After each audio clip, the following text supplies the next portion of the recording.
Anong ganap sa mundo ng showbiz?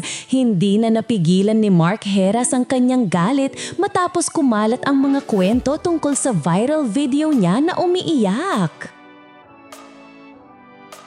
Sa isang matapang na post, binanata ni Mark ang mga content creator na umano'y gumagawa lang ng kwento para may ma-content at nilinaw na ang kanyang pag-iyak ay may kilalaman sa personal na problema, hindi dahil sa kawalan ng trabaho.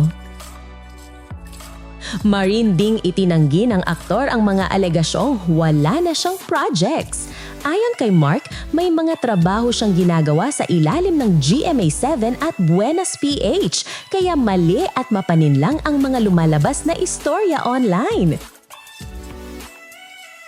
Hindi rin pinalampas ni Mark ang masasakit na salita laban sa mga patuloy na nagkakalat ng maling impormasyon at hinikayat silang maghanap na lang ng ibang paksa at huwag siyang gawing content.